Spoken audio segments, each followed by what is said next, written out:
طالب نامی ایک غریب کسان رہتا تھا۔ وہ بہت محنتی اور نیک انسان تھا۔ طالب کے پاس ایک چھوٹا سا کھیت تھا جہاں وہ دن بھر سخت دھوپ میں کام کرتا تھا۔ اس کی زندگی سادہ تھی لیکن اس کا دل بہت بڑا تھا۔ ایک شام جب طالب کام ختم کر کے گھر لوٹ رہا تھا، اسے جھاڑیوں میں کسی کے تڑپنے کی آواز آئی۔ اس نے قریب جا کر دیکھا تو وہاں ایک خوبصورت پرندہ گرا ہوا تھا۔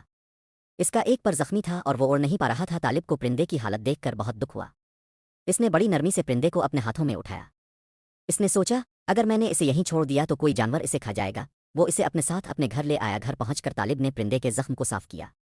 اس نے اپنی ایک پرانی قمیض کا ٹکڑا پھاڑا اور بڑی مہارت سے پرندے کے پر پٹی باندھ دی۔ اس نے پرندے کو ایک چھوٹی سی ٹوکری میں نرم گھاس بچھا کر بٹھا دیا۔ طالب کئی دنوں تک پرندے کا خیال رکھتا رہا۔ وہ اسے دانہ کھلاتا اور پانی پلاتا تھا۔ آہستہ آہستہ پرندہ ٹھیک ہونے لگا۔ ایک دن پرندے نے اپنے پر پھڑپھڑائے اور کمرے میں اڑنے لگا۔ طالب یہ دیکھ کر بہت خوش ہوا۔ اچانک ایک معجزہ ہوا۔ جیسے ہی پرندہ زمین پر اترا، وہ ایک خوبصورت فرشتے میں بدل گیا۔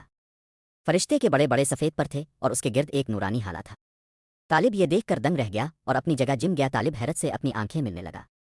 اسے اپنی آنکھوں پر یقین نہیں آ رہا تھا۔ فرشتے نے بڑی نرم آواز میں کہا، گھبراؤ نہیں طالب، میں ایک فرشتہ ہوں جو پرندے کے روپ میں تمہارا امتحان لینے تھا۔ تم ایک سچے اور مخلص انسان ہو۔ فرشتے نے طالب کی طرف اپنا ہاتھ بڑھایا۔ اس نے کہا، تم نے بغیر کسی لالچ کے ایک زخمی پرندے کی مدد کی۔ تمہارے اس اخلاص نے مجھے بہت متاثر کیا ہے۔ میں تمہیں تمہاری نیکی کا صلہ دینا چاہتا ہوں۔ فرشتے نے اپنی جیب سے ایک بڑا اور چمکدار موتی نکالا۔ یہ کوئی عام موتی نہیں تھا بلکہ اس سے پورے کمرے میں روشنی پھیل گئی۔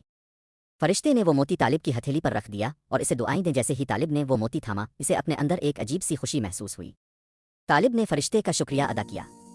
فرشتہ مسکراتے ہوئے غائب ہو گیا اور طالب کے ہاتھ میں صرف وہ قیمتی موتی رہ گیا۔ اس موتی کی بدولت طالب کی غربت ختم ہو گئی۔